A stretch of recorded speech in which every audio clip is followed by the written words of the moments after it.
and getting that diagnosis, but my mind already checked out because I already knew that there was something going on, some characteristics that were going on with Shane.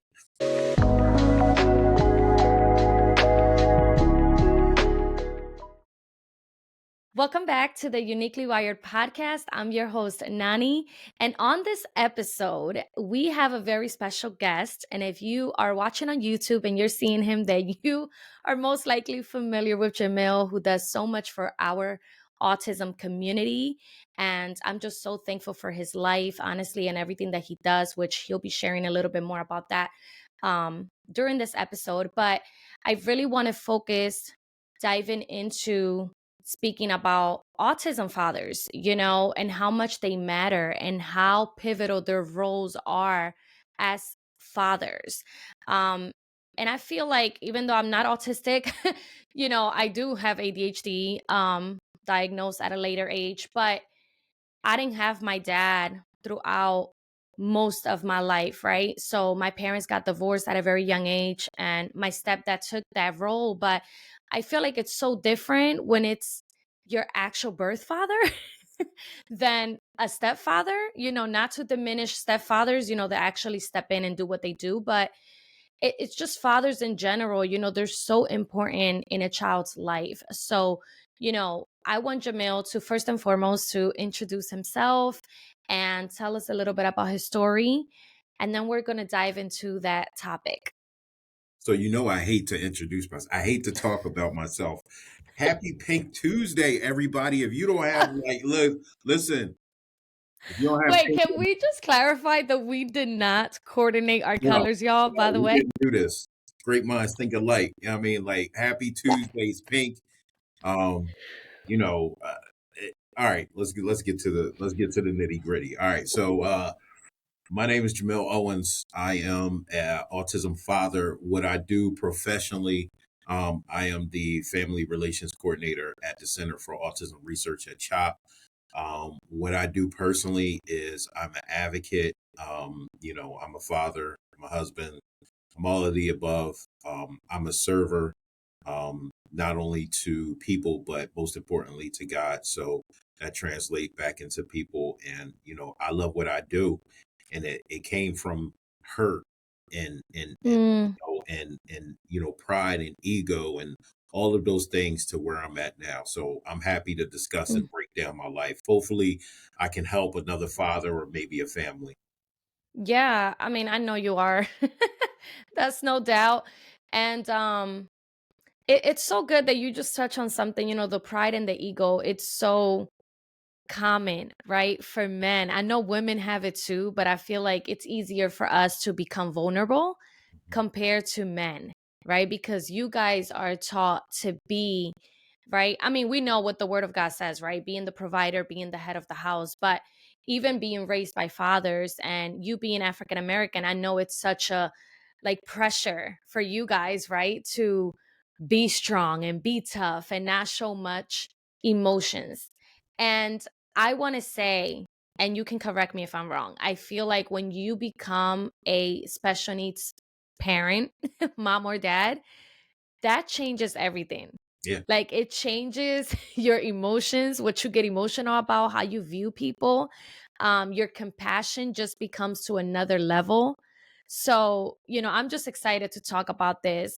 And I guess my first question would be, what was your initial reaction when you received your son's diagnosis, your son's autism diagnosis? And I believe he's 17 Yeah, now. oh man, oh I God, had to throw that in there because remind me. it's just crazy to Yeah, look back, right? And I know this is going to be an episode where you're going to have to look back at some years yeah, where you first started, but I think it's so important for those dads that are listening that might just be starting this journey. yeah. And you can just, shine some hope on them and on their journey. So, and how has your perspective evolved over the time? So let's start with, So let's talk what about was your initial this. reaction? So you touched on something really. You were alluding to the question is like our children. This circumstance is made to change. Unfortunately, a lot of times we are not descendants of that change immediately, Mm, that's going to take a while, and it's going to take even further hurt, further pain, mm, further confusion. And it happened to me. So receiving the diagnosis at first, Shane, I wanted to hit a restart button. Like I mm, was present, but I wasn't present. So I was there mm, physically as a man standing in that room with Shane's mother, who was my wife then, mm, and getting that diagnosis, but my mind already checked out because I already mm. knew that there was something going on, some characteristics that were going on with Shane.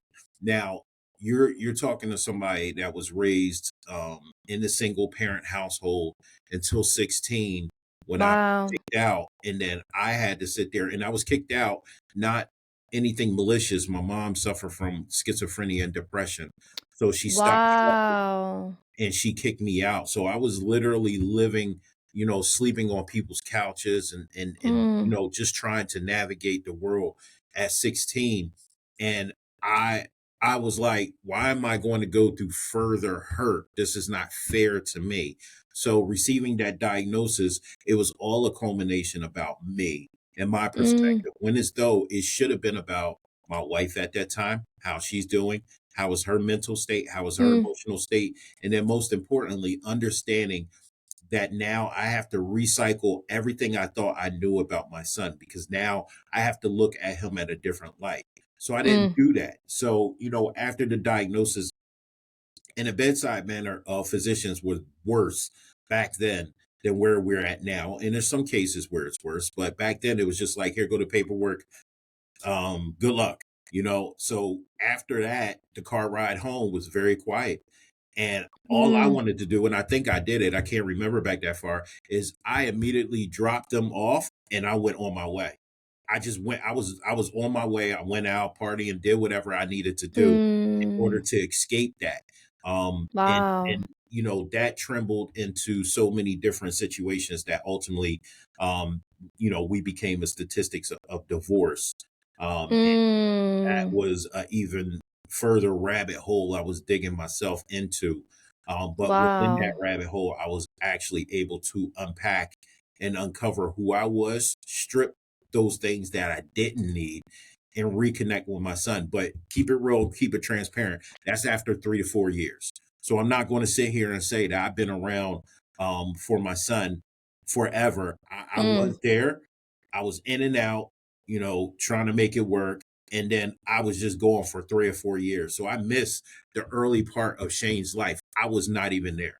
And the only reason, I'll touch Wow. on this before we go to the next question, but the Yeah. only reason why I entered back into his life was because his mother called me and said, "You need to come see your son because he just called the trash man daddy."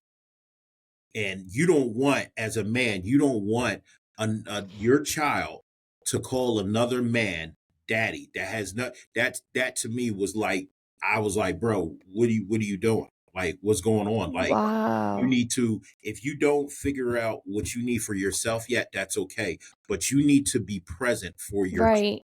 So that's what sparked me going back and engaging with my son and asking for forgiveness. And you're talking about a child, like how can a child forgive? Open arms, loving, Yeah. hugging you, not Mm. sad or anger, but just happiness to be around you. That's how Mm. Jane forgave me. Wow, that is, and I didn't even know this obviously about your life because of course we've been friends, Yeah, for the past what, like 3 years, I yeah, think? Or it's been a it's minute. been a while. Wow. Time goes by so fast. But knowing you for this long, right? Like I we haven't had the chance to have these conversations. So I'm excited, and I appreciate you being vulnerable about this because I know that this is very personal to you and you're not one to share these things on the media and things like that. But so listeners, y'all should feel good and special because y'all are in for a treat. Okay.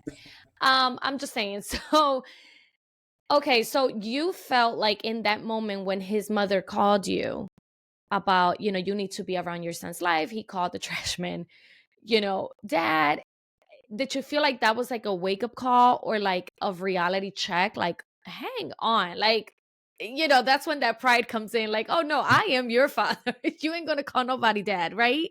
Mhm. That Okay. that was more so like, you know how when you get one of those moments where you kind of reflect on everything in your life, it's like flash moments. Yes. That was, and it's no disrespect to my dad now because I love him. He's in my Mm, life. He found me actually yeah. around 20 something years old. He actually Oh, wow.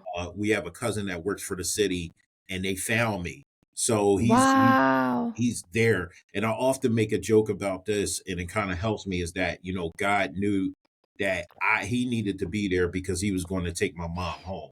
So he needed to Wow. step up and take her place because Right. my mom ultimately passed away. She had stage 4 cancer. They Yeah. had 3 months Yeah. to be with her because she was homeless too. So I found Mm. her 3 months before she passed away. So I was Wow. able to spend all of that time, but it was like a transfer of powers. So That's tough. y- Yeah. yeah, like it at that moment I flashed back through my life and recognize the feeling that I had and Mm. still have with my father not being present. And I was like, bro, you can't do this to him. Like, you can figure out life Mm. and you can figure out life with him. You are stronger than that. And That's that's right. where I was like, all right, if anything else, I got to at least be present. I got to make myself known and I have to be intentional in his life. So that's what I started to do. It took me a long time to apologize to his mother, but I did. I did it Mm. to her face. I did it through text message, and I did it over phone. But that was years after that situation because I had to get myself together. So, Yeah. I just immediately dropped everything and just started to Right. like really be there. So I remember Right. the time, and this was a testament too, is because Mm. I was going through ups and downs where I had a vehicle, then it got repoed, then I lost. Like it was so many things because emotionally I was looking for love and I was giving out more love than I was actually receiving. So Mm. for the people that Mm. I did love throughout my life, it was genuine and it was pure. But the love that they were giving wasn't sufficient enough for me. I still felt Wow. like I wasn't able to be satisfied. Mm. So I sat there. It took, at that time, him and my son and his mother moved outside of Philadelphia, and it took me 3 hours to get there by bus, and then 4 hours to get home. And from that Wow. point, I made it a point to make that journey and to spend time with him. So I would go up to her residence and I would sit outside with him because around there really wasn't anything else to do. And Mm. I didn't have a vehicle at the time, but I spent Right. quality time. And then, you can imagine when I started, taking him back to my house, which I lived in the Northeast, it was Yeah. 3 hours for me to get up there and it was 4 hours for us to get home. And, Wow. though it was tough, and, ultimately it was my fault as a man because Yeah. I should have had a vehicle. I should have been Right. tending to my responsibilities. My life was a little chaotic. Um, I knew that at least I could do something right in my life, and that Mm. is to be present and intentional with my time and my engagement with my son, and also learning about him. And that's what I did. Wow.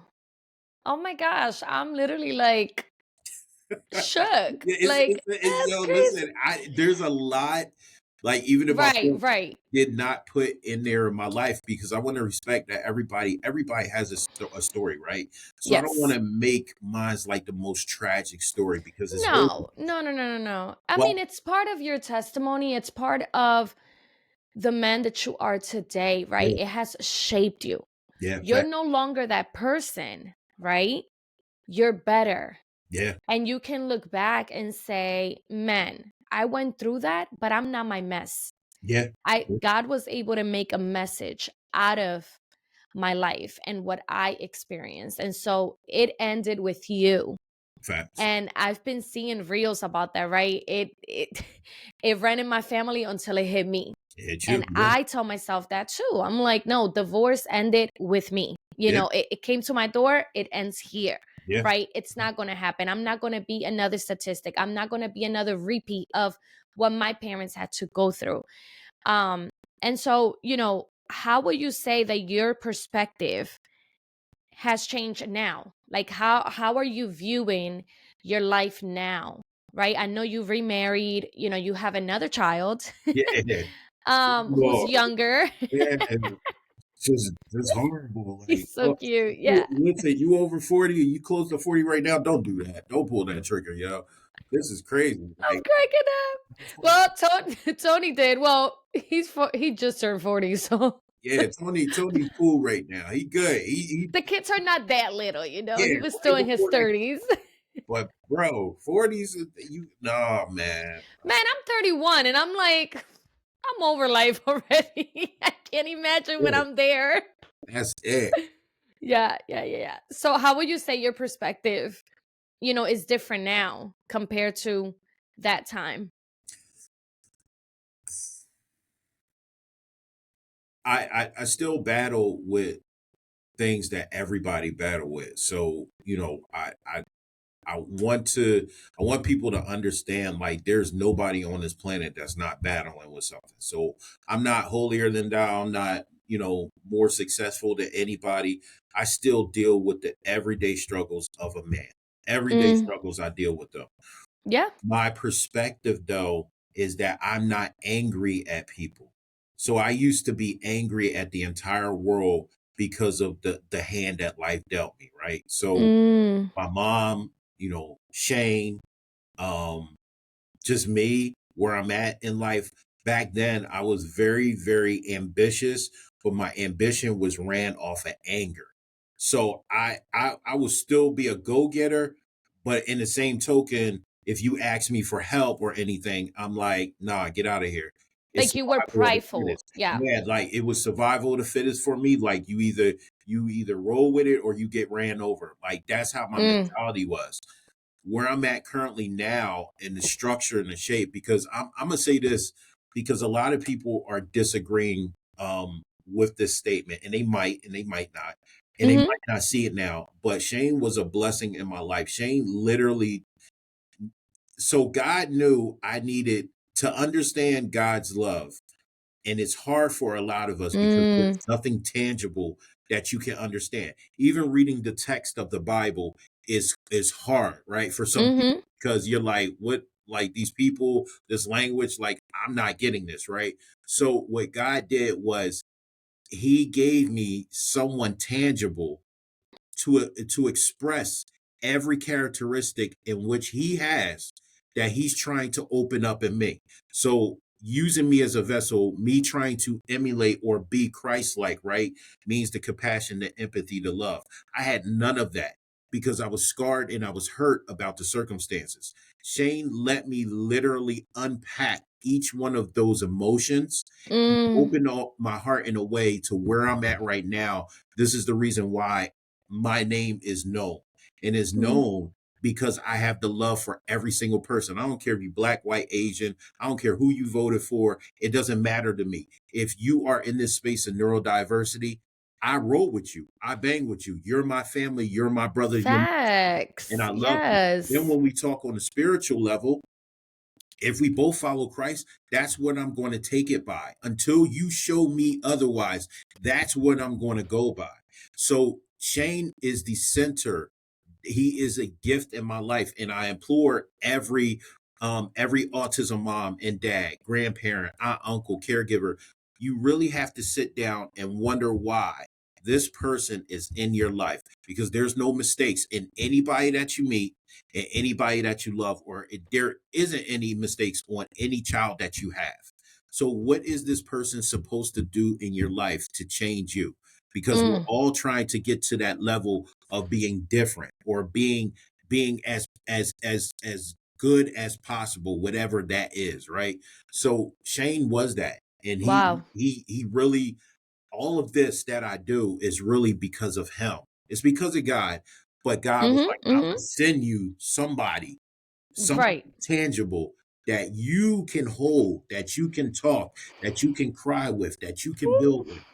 That's what he did for me. And I'm telling you, he did that for all of us. The Yes. one thing that, I also say is like, we might be the imperfect ones, right? So people always look at individuals who are neurodiverse as like, oh, well, they're not normal, right? We're not normal, Right. right? Because these people wake up every morning. They want to give love. They want love. They're empathetic. They want to give empathy. Yeah, I mean, they're conscious, they're intentional. They are all of these things, right? They don't go by society norms, and they exude the highest commodity. You talking about tariffs right now in this world, right? And the cost of things are going to go up. What is the one thing in which cost us the most, Mm, physically, mentally, and emotionally, right? And we mm. still pursue it every single day, and we are never capable of getting enough of it, and that's love. And Love, the the greatest greatest, yeah, command. the greatest, right? And these And people, it's so hard for people to do it and yeah, give it, yeah, but but for our kids, they give it, they give it, they that's what they thrive on. like effortlessly, bro. Effortlessly. So you feel empty in this world, Yeah. and you run into an autistic individual or autism family, and the love that you will feel from them, if you don't know anything about God or you ain't there yet in your life, that's the closest thing you're going to get to Mm. on this planet right now, in a world of imperfect people telling other imperfect people how to act. Like, that is the closest thing.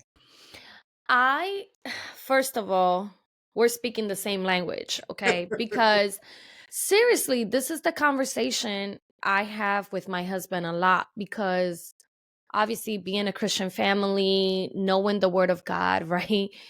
And knowing the characteristics of Jesus and who he was when he was man on this earth. Okay, that's what people don't understand. He's God, but he was man too. Like he became flesh for Yeah, you and I. He experienced pain to another extent. I tell people I would never fathom what our Lord had to go through.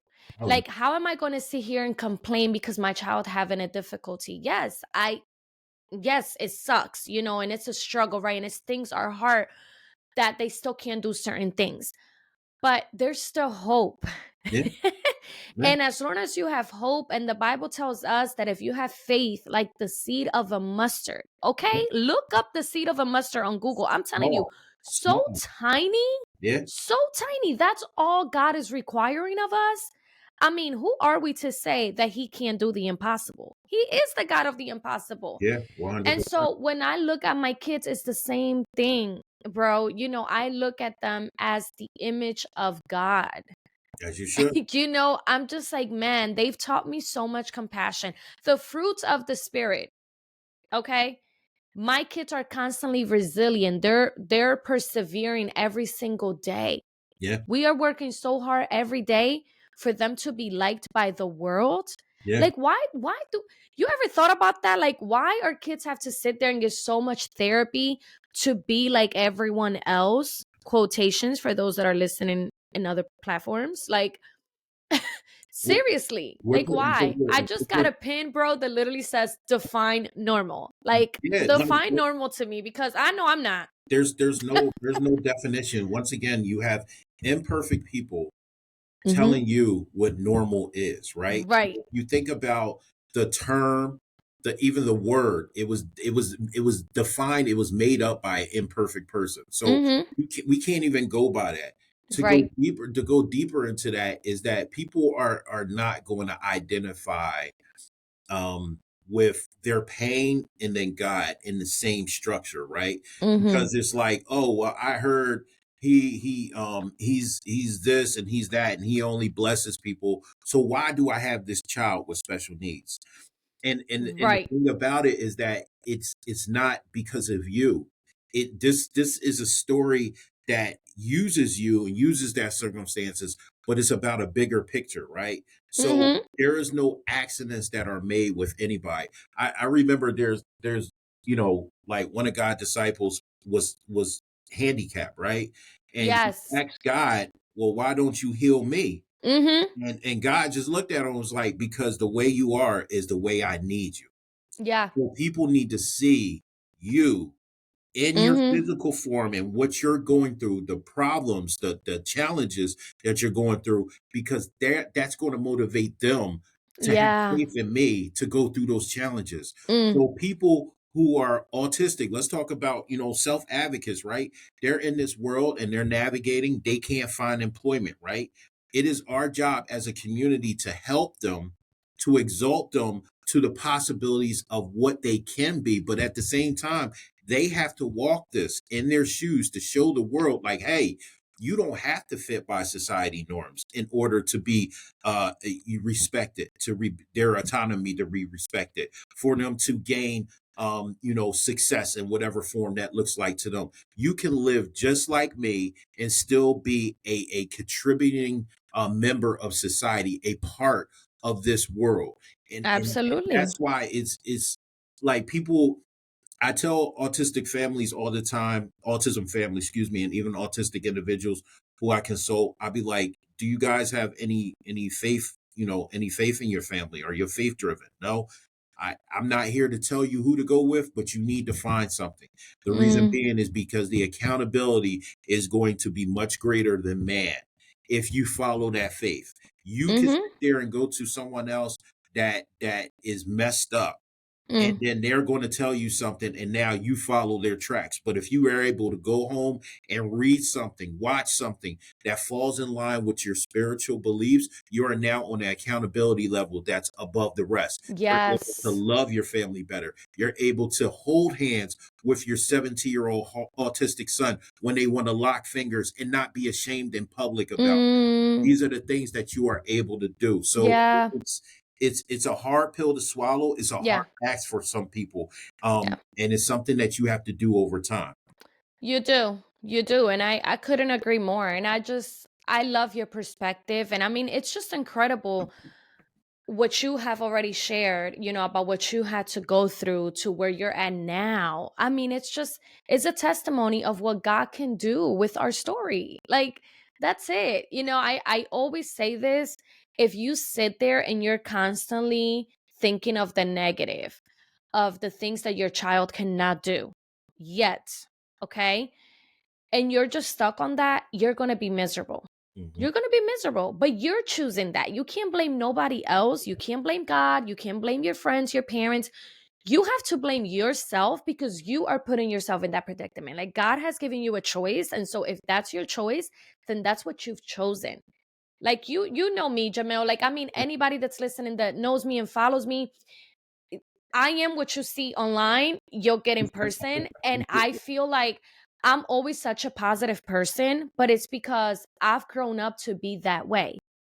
And I tell people, you may see me all optimistic now about my children and their autism and whatnot and their journey, but that wasn't always Nani. Like, Yeah, that wasn't always me. When I received the diagnosis, especially for my daughter, was like, whoa, like a bucket of water with ice. yeah, Like, I froze for a minute. Like, I did.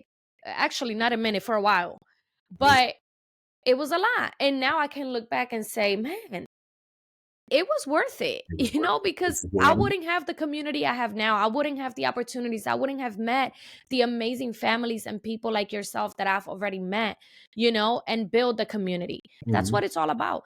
And this is the thing: if God is giving you something and you're going through a season, let me tell you, you're not meant to do it by yourself. Facts, facts. Okay. I tell the moms, the community that I have online, I tell them, you are not meant to do life by yourself. We are meant to be together Yeah, and do life together. yeah, Because if I have food and you don't have it, I could feed you. yeah, Like, that's it. Today could be you, tomorrow could be me. yeah. And that's how I always see it. But okay, so as a father, what unique challenges have you faced parenting your son? Um and how have you been navigating them? Well, I mean, one of the biggest things as men, right? We want our child, especially boys, to be aggressive, but also ambitious, Mm, and really be like those go-getters, go out and get it, and be successful, right? So one of the biggest things that I have, and I'm working on it, and I've gotten better, is my patience. Shane is not on the same time as me. He's not on the same wavelength, and I say that respectfully because he doesn't have the hustler mentality when it comes to outside. Let me rephrase that. Let me repack that. mhm. He has the mentality of school, the structure of completing school and doing better than his dad, because I always told him, do better than your dad in school. blow me out the water, brag about it, do better in school. And we're working on that transitional age, those life skills now, right? Mm, But he's a little bit behind as far as understanding certain things. He's excelling in a lot. Washing dishes, washing his own clothes, cleaning his room. He's excelling, like he's on point. But there's other things that I need for him to know as being independent and being a man, and some of this mm, responsibilities that come by birthright, for him. One of the biggest things, was the patience that I needed to grow to understand that this is not going to be something that's going to be picked up like this. mm, These are lessons that I will have to reiterate with him and work with him and emulate. So I can't sit there and tell him to do something unless I'm doing it and for him to see. That's the most important thing. right. Um, Like modeling, you yeah, mean, like like I modeling. had to he has to see it in me, right? So that's one. The second thing that I tell a lot of parents is your success or what you think is success for them is what you think. That might not be success for them. So every time I do a presentation, I talk about the white picket fence. What we grew up on, that American dream, big house, white picket fence, Mm-hmm. all that.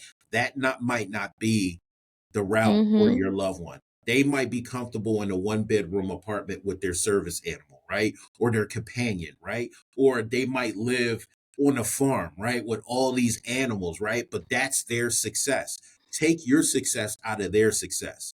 How do you do that? Mm. By actually having a conversation with them. Oh, well, my child's a small. Your child is small. But if you ask them, hey, what do you think you want to be when you grow up? If they are speaking or non-speaking, verbal or non-verbal, whatever usage you use, you're able to get a idea of what excites them, what Yeah. motivates them, what drives them, right? So that was another thing that I had to completely remove. Whatever Shane wants to be in life, I have to support that. As long as it's positive and it's Mm. doing something to grow him as an individual. Shane, not an autistic individual, and no disrespect to self advocates, but Shane first, a person that happens to have autism. And if he wants Mm. to identify later as an autistic individual, I'm Mm. going to respect that. But I want Mm. people to see my son for who he is first. And that is a brilliant young man who has autism. Respect. Mm. So that's those are the biggest things is them Yeah. as men. This is not about you. You should like for the fellas, like honestly, you have kids, bro. That's it. It's a wrap. Like you shouldn't even be thinking about you anymore. Your mind should have went automatically in hyperdrive. Instead of you looking fresh all the time with the new J's, your kids come first, bro. They should be getting those new J's. They should be getting those new clothes. They should be getting that haircut. These are the things that you should automatically be in hyperdrive. It's not about me anymore. Yeah. Yeah. And you know what? And that's not to say um that you don't have purpose Yeah. as a man, Yeah. as a father. Yeah. Because of course you are allowed to pursue your dreams and pursue whatever it is that you have in mind, your goals for the year, whatever that looks like. But I think it's also crucial too for the fathers that are still in that toddler stage, Mhm. because it's very consuming when they're so much younger because you're like, man, they're 7 now. Like for me, my daughter's almost 9, and I'm like, you should be doing a lot of the things that I'm still doing for her, you should be doing by yourself. Yeah. Jacob, he's 5, he'll be sick, 6, he's still not potty trained, something that I'm going to be working on. Like we have a lot of challenges still. Mhm. And I know it's hard for, Tony to be able to do a lot of the things that maybe he will want to do, right? Let's say with Jacob, maybe he wants to get him into sports, but that's still hard because one, he's so tiny. I don't know that he'll resist anything right now, to be honest. So I'm like, the most he could do is probably swimming. Okay, Okay. because All right. he's just in there, right? But as far as like other sports, like it'll be difficult. So, that's not to say I don't think Jamil's referring to the sense that like forget about yourself and let yourself go No. completely. No, I no. think there's also like you can work together, right? Hey, bud, let's go shopping. Let's shop together. Make things like collaborating. You guys are both being involved. You gotta see that I it's just wanted to Oh yeah, yeah, no, reframe no, that for no, the no. parents that might feel like, oh, wait a minute, what you mean? Do I need to let myself go and just focus on my child? Because that's not it. Because you do have to pour into yourself first You have to. before you're able to pour into your child. You have to. But what is the fine line between that? So I want Mm. people to like really understand that. You know, like I'm gonna give you a perfect example. So this is something else I talk about. Um, there is this theory of let me see if I can recall the actual phrase. But there's this theory in which and I can't recall the phrase right now. It's this theory that basically people are emulating Mm. um who they want everybody to see them as. We Mm. do this professionally, all of us, through social media, right? Yeah.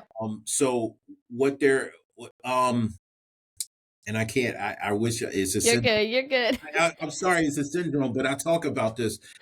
But it's when you feel like you're not enough, right? Mm. So you are consistently proving outside of this internal feeling that you are enough by everything else, your cars, your clothes, your accolades, your achievements. I did this. I did this. When I was still with my mother in school, Mm. I'm academically like I was nice. You know, I went to Central High School. I didn't graduate. That's like Nice. my only regret because Mm. of the things that were going on at home, and I never talked about it, and that affected me. But I always wanted to show the world that I was the smartest, but I was dying inside. So Gotcha. we do Yes. this right now, and sometimes, unfortunately, for us autism community, we see that with our kids. The child may be autistic, but you got this child dripped up in everything, latest fashion, Gucci this and L, Louis Vuitton and everything, and Coach. That's not the essence of who your child is. Yeah. You're setting a bad example because you're for one, you're going broke trying to dress them up in all these latest fashions.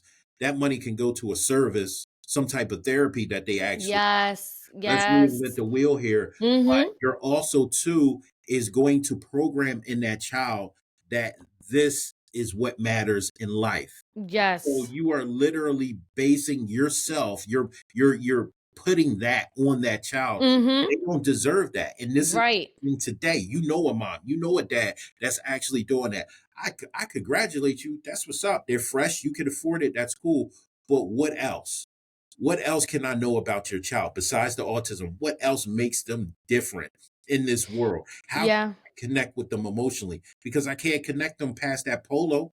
I can't connect with them past that belt buckle. I can't see anything Yeah. else but them Jordans. So that's Yeah. one thing I want people to realize. It doesn't say you gotta go to some low budget store and buy clothes for I them, listen, and like, I go to my thrift store, okay? but Because this is my perspective. Like I feel, well, then again, this is how I was brought up, right? I didn't come from a high income family. I come from a very low income family, North Philly. Like I didn't have much, right? But I had what I needed.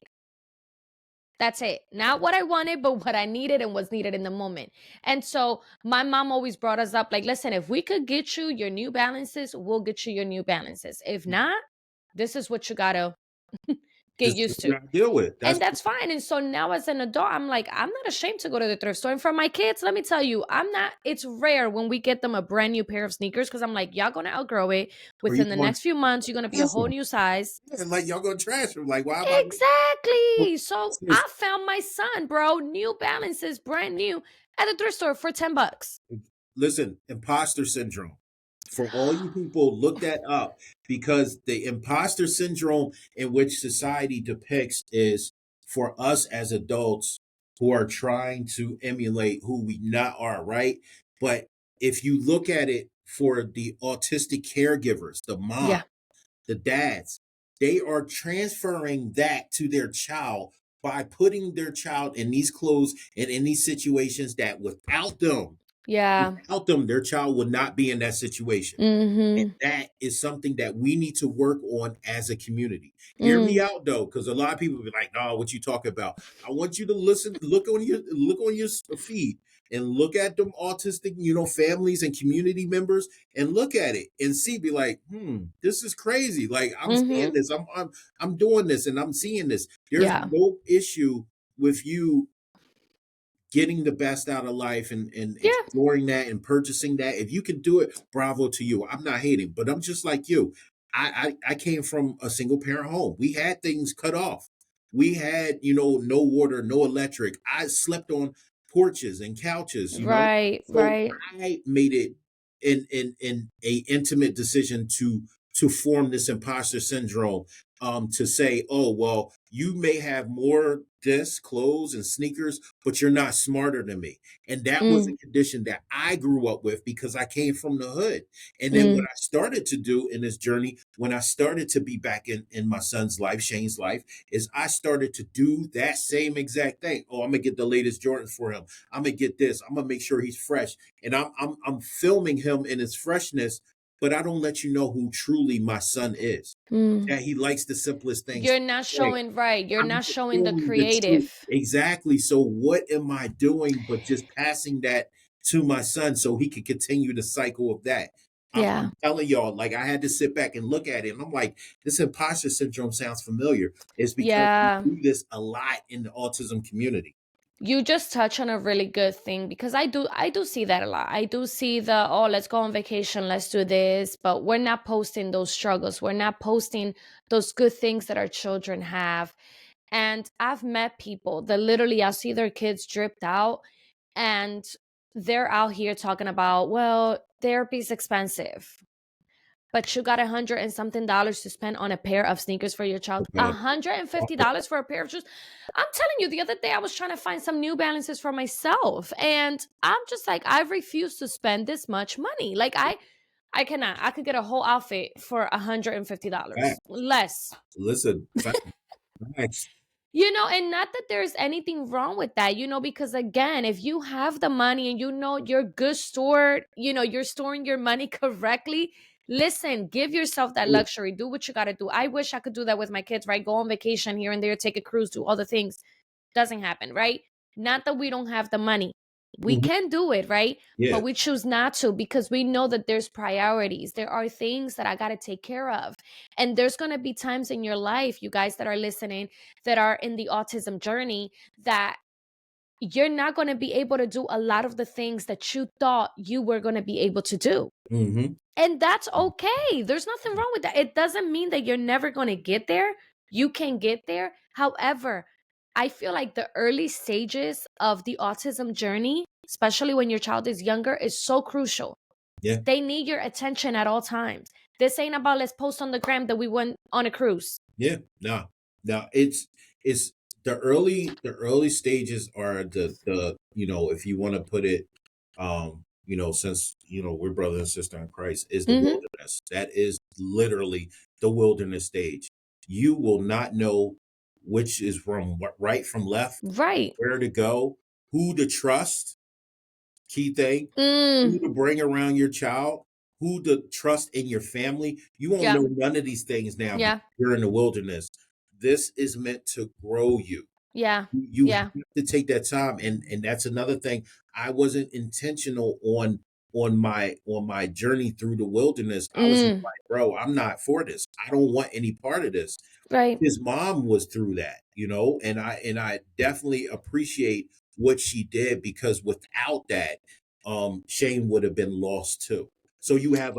you have a father that wasn't there, that was lost.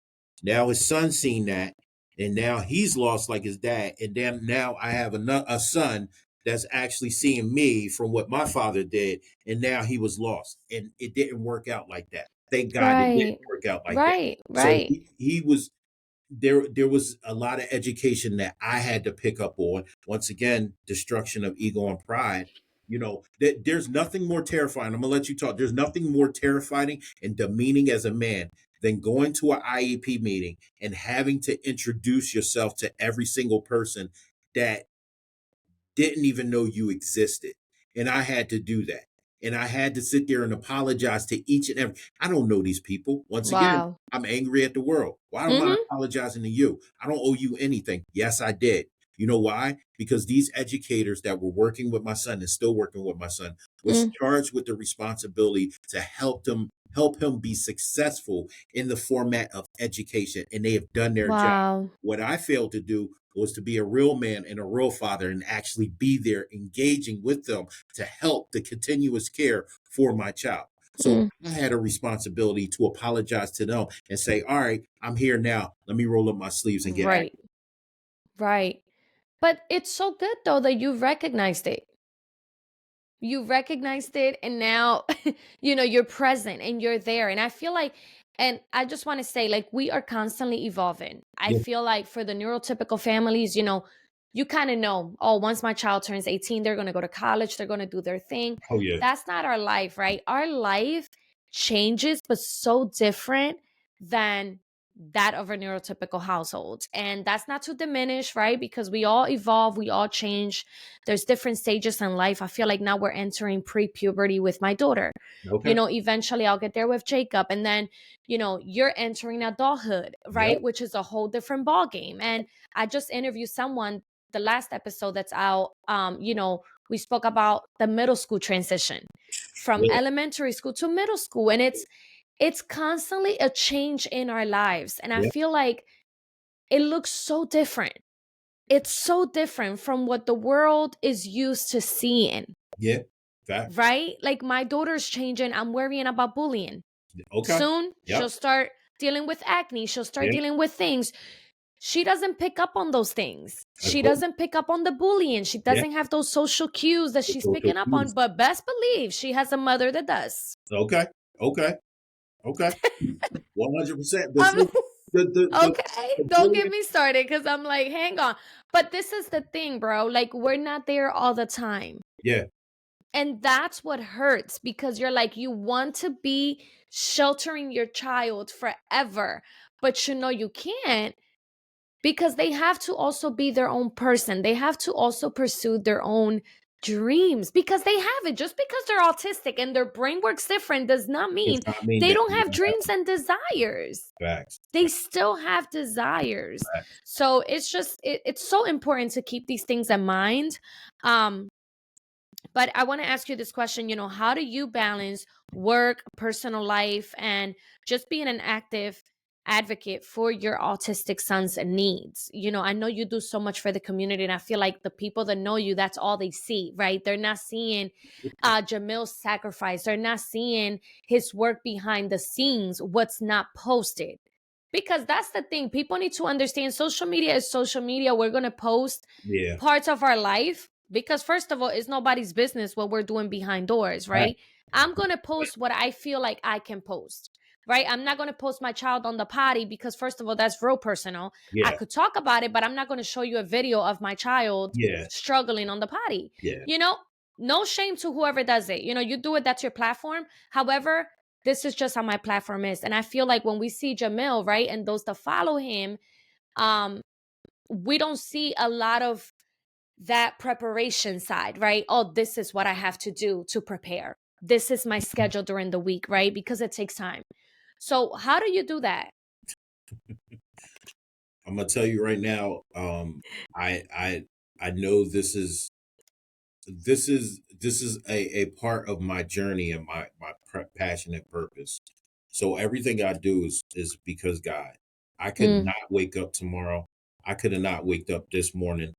Um, I I'm a giver. Like people who have kind of worked with me, had relationships with me, whatever the case may be. um they always know that I was always giving, giving, giving. So now I'm able to give and protect.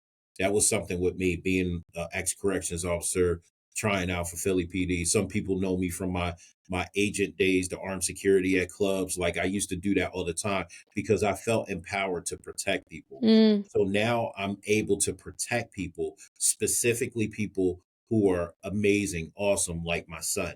So that's along with my journey. This is what God's setting out for me. So it's a hard balancing act because I kind of want to do everything I can for other people, service other people, Mm, but there's also times for me where I need to kind of sit back, reflect, spend time with my family, spend time with myself, go to the gym, continue that.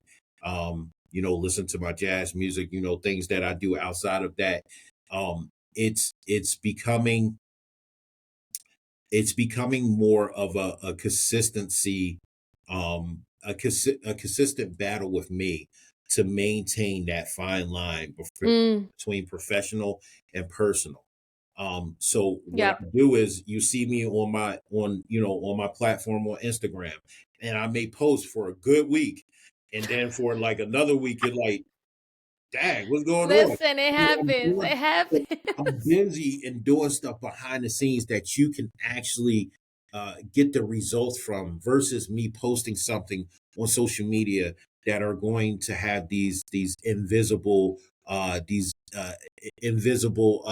positive effects. Mm, Like I'd rather do something where you can tangibly feel or come across the positive effects of it versus me put it up on social media and right. only your forward feeling you're going to get from it is about 2 to 3 minutes, and then you're on to the next thing to Mm, kind of stimulate you. So that's the part of my journey where I'm at. I'm on tons of councils and boards and trying to get not only my name out there but a representation of black and brown people in spaces that never mm, was around there. I'm trying to make sure that people like my son and those with different levels on the spectrum are represented correctly, and that takes more than social media. I don't mm. need million hits or anything like that to properly represent this population of this state, this nation, this world. I need to make sure I'm out there and I'm on the streets and I'm talking to people and people Exactly. know me from that. Mhm. That's what I Mhm. need to do. And the Mhm. only reason why I'm doing this is because God chose, because he didn't have to. He chose to give me something tangible and said, Mm. this is what I'm going to show you. You're going to service these people and you're going to do it every day with me in your heart, and they're going to see me through you. And even on the Wow. days where they don't, on the days where I'm not perfect, the days that I sin, the days that I do everything else, they're still going to see me in you. Yeah. And that's what I'm doing right now. So I I can't love it. I can't I can't tell you like, oh yeah, well I'll do this on Monday and do this on Tuesday. I can't Right. tell you that. I may wake up tomorrow and be like, bro, I don't feel like this today. And for Mhm. some reason, autism dad might call me and he might spill out everything that's on his heart right now. And you know what kicks in? Guy kicks in, yo, bro, listen, you can make this. Let's meet up for lunch, man. My treat. Let's talk about this. Or autism mom might reach out to me and she'd be like, listen, I need your help. Me and the dad's not getting along. All right, cool. Let's set up a meeting, virtual meeting. I'll be the mediator here. Let's see if we can come to a balance. I don't have to Yeah. do that. I don't get paid Mhm. for that. But you know what? I'm going to get paid when hopefully God accepts me into his kingdom. That's where I'm going to get paid Yeah. for that. So as long as I can continue to do that, I know I'm on a rant, but this is No, the no, worst. no, This is no. the This is worst thing. good. This is the worst thing you want to do for all the men that are listening out there. Is this is the worst thing that you want to do? The worst thing you want to do is you want to pass away, and your funeral is only consistent of Mm, your family and maybe your outside family, right? I want my funeral to consist of people that I've touched mm. indirectly or directly that will be able to come up to my son, be able to come up to my wife, be able to come up to my other son and be like, hey, you never met me before, but your father, Jamil, he pushed me to get that job interview. I'm autistic. I'm awesome just like you, but he motivated me to continue to be myself and to sit there and do what Yes. I want to do. Yes. Or a father come up be like, yo, I didn't know Jamil personally, but he took a call from me last time that made sure that I didn't jump off that cliff and divorce my wife. That's what I want. That's what I want people to sit there and see God through me and be like, yo, he was a great person. He was a great father. Yes. Yes. That's the legacy that you want to leave.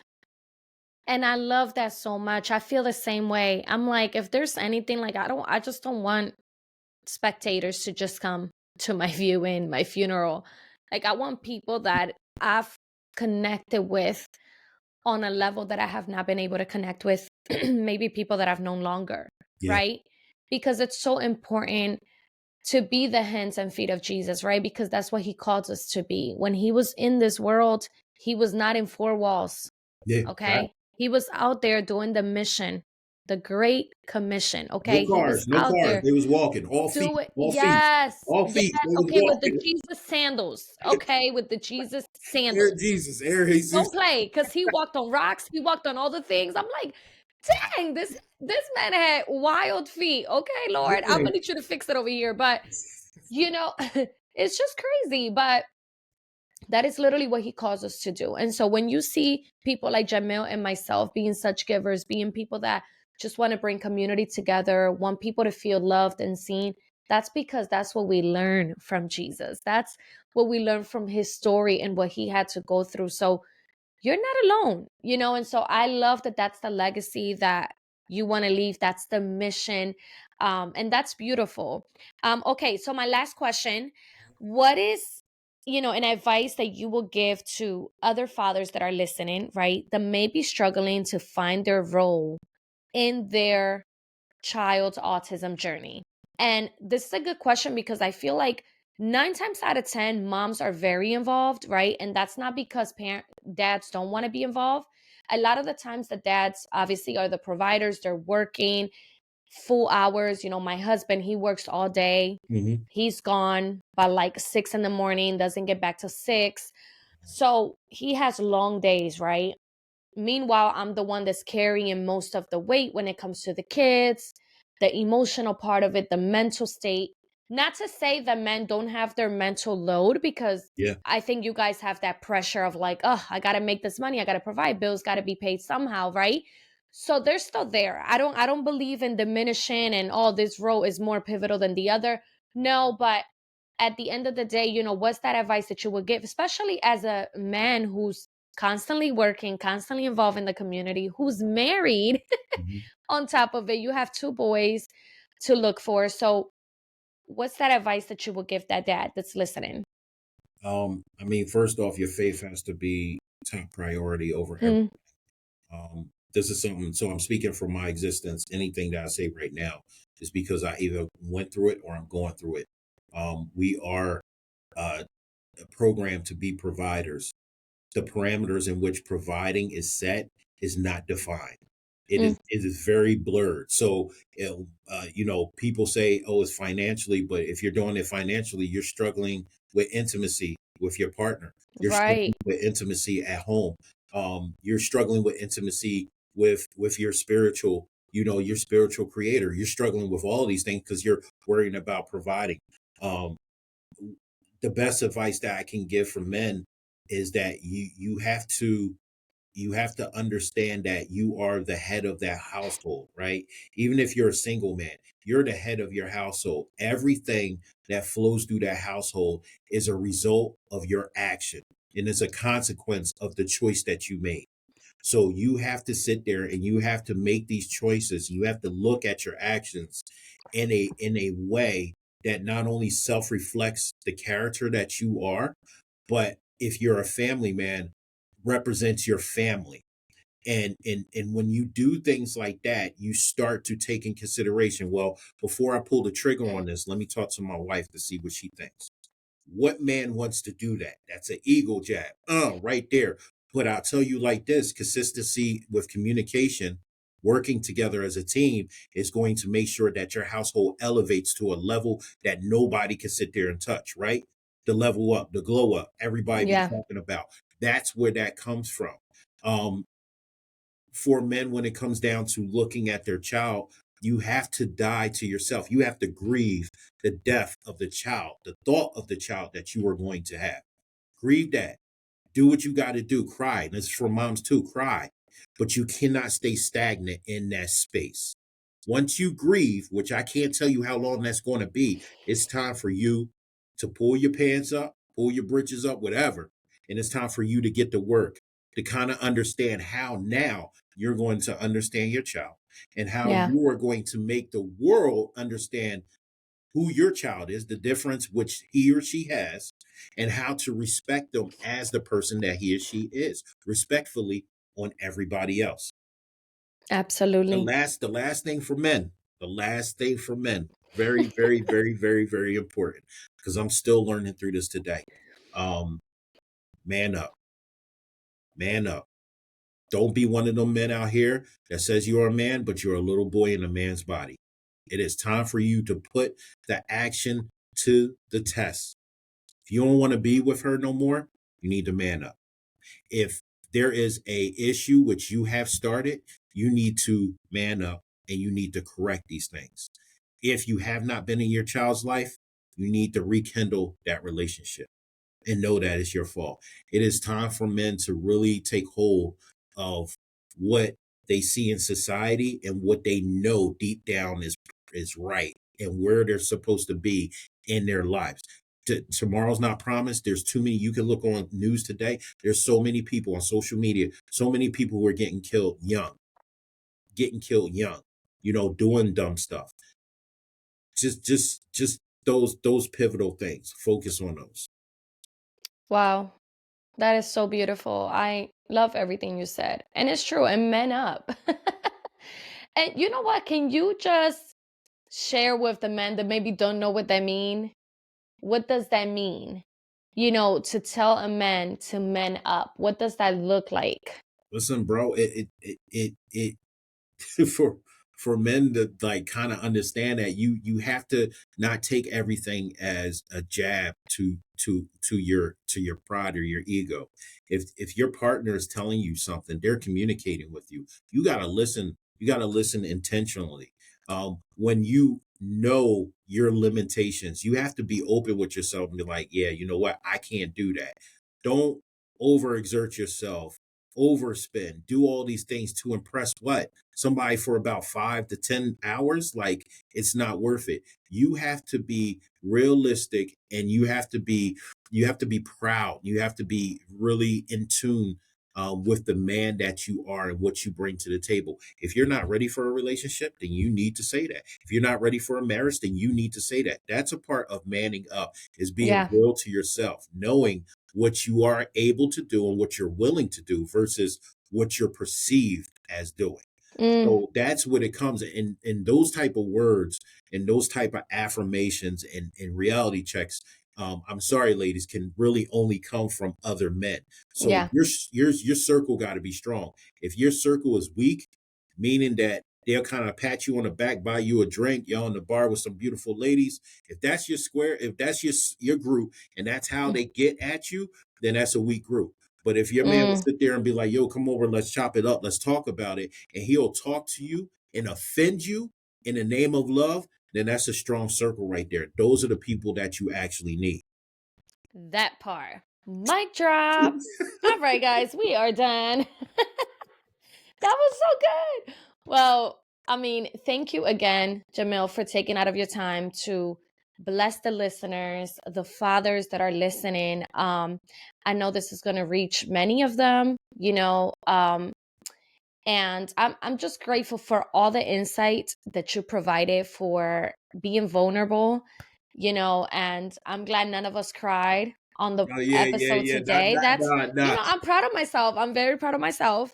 Yeah, Um, so no, but deep down, I'm just so proud of you and how far you've come. And I'm honored to know your story now. And it just gives me a sense of closeness to you as well, right? As a friend, yeah, how you gotta fix that because people will think otherwise. And yeah, it's like, yeah, yeah. no. Shout out to But Tony, anyways, my yeah, man. like a What's up? yeah, like a brother and a sister, because I see Jamel like a big brother, and I'm just grateful. And he's been such a blessing in my life, with inviting me places, making me part of his community, and the opportunities and things like that. And I'm just so grateful for that. But thank you guys for tuning in. And I pray and hope that this episode blesses you. And if you're a woman that's always listening to the podcast and you are married, please make sure your partner listens to this episode specifically. I think it's going to be a blessing and really a reality check, maybe for some of them. So I'll see you guys again on another episode of the Uniquely Wired podcast.